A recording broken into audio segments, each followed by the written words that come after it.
Hello everybody and welcome back to another Triple Crown Wargaming video with me in my first solo video. Now we're not in the studio today, but we are in my office. And today I just want to talk to you guys, much in a similar vein to what a couple of the other guys have done so far. I want to talk about the old world. So for me, we're going to go through a couple of bits that I'm looking forward to potentially, maybe things I'd like to see, and ultimately I'm also going to show you what rebasing I've been working on. So to start with, I just wanted to say that the army I've decided to initially rebase is my Skaven. Now, a lot of the guys, if you know me, you'll know that I'm quite a competitive player, and so you may be surprised I've not gone with something maybe like my Dark Elves as my initial rebasing. Now, the reason I haven't is because I really like my Skaven. They are a really classic army that I've used quite a lot outside of competitive scenes, so anyone that has played with me might know that. But I really like my Skaven. I really like what they do on the tabletop. Just for me, they're very, very random. And so in 8th edition, as much as their randomness is very much their shtick, and it's something that everyone loves about Skaven. Well, not everyone. Maybe sometimes your opponent does, but maybe you as the player don't. But in general, their randomness is something that's really cool.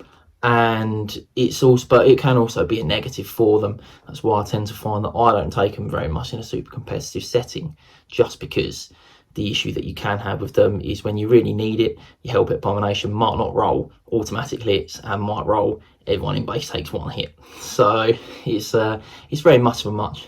But for me, I've decided to go for Skaven as my first rebasing army, just because you know, if I'm honest, their basing is probably one of my worst basing. It's not great. It's like a gravelly kind of thing.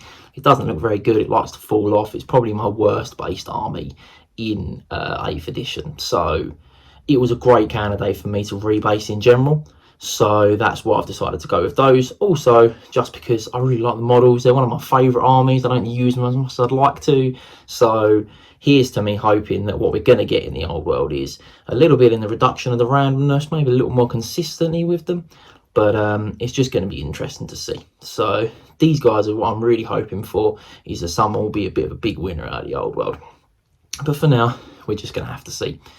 So I went ahead and took all of my infantry entirely off their bases, which might have been quite brave or stupid, depending on who you ask.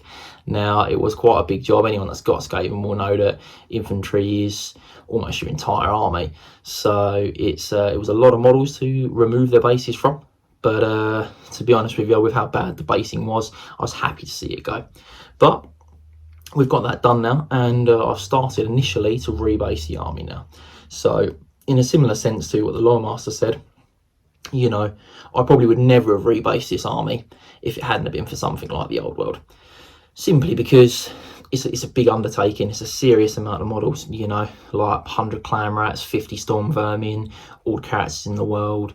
You know, it's a lot of work to do. It's a lot of stuff to take off, rechange, and you know, that's something that's been great about, you know, the when the old world is going to drop, because it's forced me to revisit a hobby that I love and to bring them back into a much nicer basing style. So again, also similar to the Loremaster, is I've decided to use Green Stuff World rolling pin on my bases, and the bases I went with, well, the rolling pin I went with, excuse me, was the Dwarven Hold rolling pin, which it just looks like Dwarven, just looks like a Dwarven Hold. It's fantastic, really. It's really cool, super detailed, comes out really nice.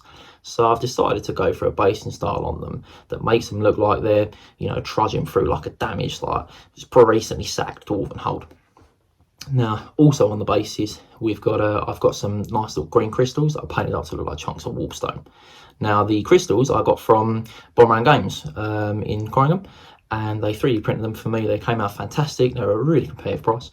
So if you was looking for that, go and have a look. But they come out really nice, and I think just a classic like basic contrast paint on them, and I think it really makes them pop. They look really cool. And I've also finally gone with a Vallejo tuft on there. So I've gone with like a turquoise green tuft, and the reason why I've gone with that is because the idea being that the unnatural energies of the warpstone is seeping into the surrounding foliage and causing it to grow in wonderful colours. But what we do get is a really nice dichotomy of the darkness of the Skaven models themselves with the browns and the reds, and you've also got the really light, well, even dulled back, but light stonework on the basing. So the combination of the two greens, the light stonework, I think it really looks nice and really pops. So I've initially gone with Storm Vermin as some of the first models that I went with, just because the bases came out so nice. I felt like I needed to put them on a slightly better calibre of model than a clan rat. So I've gone with Storm Vermin initially to start with. So I'm really pleased with how they've come out. I think they fit the base quite well. So I think initially some worries from people would be that models might not look great on the slightly bigger base. And I think that there's an argument to be had for some of the smaller sized models. Maybe some clan rats singly might not look great on a 25mm base instead of a 20. But I think that when you've got the whole unit on the 25s, they're all ranked up, you've got all the side, like, you know, the rocks, and you've got the tufts on there, and they're all together, I think actually it'll be really effective, and it's something that's going to come out looking good. So that is on my radar for hobby. So keep an eye out, and potentially that might be something you see soon in the future. But for now, as I said, I've started with my Storm Vermin. So these guys, I think they've come out really well. I think they fit the base really nice, and I think they just look really clean with that new basing style I've gone with. So in no way is it the best basing in the world, but I really like it. I think it looks really effective, and it's a nice bounce across from the models themselves. So I decided also to go with a couple of characters. So I went with my Chieftain BSB, who is converted from the Island of Blood. So he's got an elven shield on there instead, and I just think he looks really nice on the big chunk of rock, which I also painted up in the same style as how I'd painted up the bases themselves. So you've got the whole thing where it comes together and just ties in, and I think it looks really good. He's someone that really benefits from the 25mm base, which, to be honest, I actually think most of the characters benefit, because generally they are quite larger, and so having those guys on the 25mm bases, I think they look awesome. So I've put those guys on there. So I've got, as I said, I've done the Chieftain to start with, and I've also done my Skaven Assassin, who is actually Deathmaster Snitch, but I love the model so much that I just use him as a standard Skaven Assassin. I feel like it'd be a crime not to use him anymore. I think the actual Deathmaster Snitch is a bit too expensive, but that's a side point entirely. And finally, I've gone with my Gracie. Now the Gracie I use is converted from the Gracie from the Screaming Bell. On the hand, which you'd be holding the handle to swing on the bell, instead I just chucked a Storm Vermin dagger in his hand instead. So I think put him on a piece of rock like that, up on the basing, I think it looks really nice. He's elevated above, and he's a really nice standout piece in any unit. So that's what I've gone with initially on the army, and as I said, I've got a lot still to do. There's a lot of rebasing work to be done. But it is slowly coming together. Like most people, I've got a big old pile of grey plastic that's slowly being done, and I'm working on some stuff soon, which you may see on the channel soon, so keep an eye out. But for now, we've just gone with the Skaven. So I didn't want to talk too much about what I'd hope for rules wise, but as I said, I'd like to see a bit of reduction from the randomness. I think that would really benefit the army for me, so I'd like to see that. And I'm also very excited to see what Skaven magic is going to look like in the old world. Now, I know magic is a real point of contention for a lot of people so far with the project, especially since they've announced that, you know, magic is going to be different in the old world to what it used to be.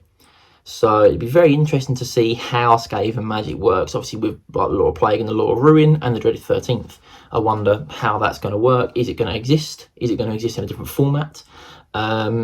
I mean, it could potentially be that Skaven are going to potentially be a very strong magical army, just because how different they are to the standard colleges of magic and things like that. But we're just going to have to see on that one.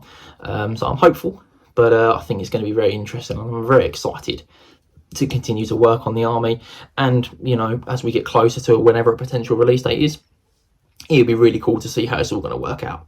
So that's it for me really today with the Skaven. Hopefully you guys like the models. Any question, anything you want to say about them, please comment below. And as always, if you like today's video, please like, subscribe and share, and head over to triplecrownwargaming.com to the Knights of the Realm mustering ground, where you can see all of our exclusive content. But for now, thanks. Remember to tag your friends and like, subscribe and share. Then head over to triplecrownwargaming.com and become a Knight of the Realm today. What are you doing, mate? You alright? Doing it for Warhammer!